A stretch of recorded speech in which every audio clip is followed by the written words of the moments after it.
Okay, I have one last little thing I want to mention about lightning and, well, axis-aligned bounding boxes in general in Minecraft. This is following a conversation that I had with Nazem Nazmus, the guy who made the other lightning video that I suggest watching once more. So I had a conversation with him, actually, even before I made the second video, and we had we disagreed on whether or not lightning and, as I said, axis-aligned bounding boxes in general are inclusive or exclusive. Inclusive would mean that they that if the size of the bounding box is 7 by 7, it would actually check 7 by 7. Exclusive would mean that if the size is 7 by 7, seemingly, then it would actually check a 6 by 6 centered around, well, a 6 by 6 starting from the northwest, so excluding the southeast and top faces of the cube, or the cuboid. So I thought it was inclusive, meaning 7 by 7. Nazem thought it was exclusive, meaning 6 by 6. Turns out he was right. I actually just quickly tested this pretty simply by copying his technique, and I created a quick little mod with a MCP where I set the lightning to generate 1 in 1 in a chunk instead of 1 in 100,000.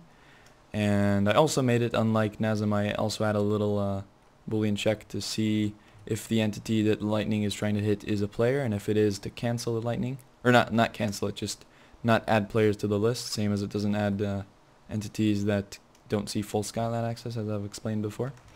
Yeah, so in Nazem's video it's kind of annoying where he's constantly getting struck by lightning and it's obscuring the view, but yeah, I just changed that for comfort measures. But anyway, this creeper over here that has no AI and is invulnerable, just for the purposes of simplicity. But yeah, he's preventing lightning from generating in this 6 by 6 area that is actually extended in the south and east directions. Now, why south and east? I said north and west it would be extended, and south and east would be excluded, basically. Well, that is what's happening, it's just from the lightning perspective. So this is the northwest corner. If I put blocks here, you'll notice on all 3 of these blocks, lightning just generated. Of course, it still has a 1 in 256 per block chance. Yeah, but anyway, just take a look at it right here. Again, this is the northwest corner. And if we go from the bottom northwest corner and try to search for a range of 3 blocks to the creeper, let's go 1, 2, 3, and then it would be this corner right here, which is before the creeper. So long story short, what you actually want to do, unlike what I said in the previous 2 videos, what you actually want to do is make your lightning creeper cells or charge creeper cells centered around you want to make them 6 by 6 first of all, and you want to make them centered around the southeast corner of the creeper or armor stand if you use the design I showed in the second video.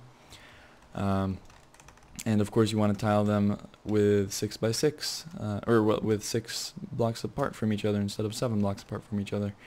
Now this does of course mean that actually the rates of charged creeper production are even lower yet than what I said in last video. I apologize for all the misunderstanding on my part, but yeah, this is the correct one. So instead of 0.00128 times the amount of creepers you have, the amount of charged creepers per hour that you get is actually 0.0009406 times the amount of creepers that you have. So about 1 in 1050. It's something more like 1063, I think. But yeah, just over 1000 creepers for each charged creeper per hour, which means that it's actually 25% slower than what I said. Yeah, this is still the best, the optimal way to do it in the game. You can't get any luckier than 1 in 1050 basically.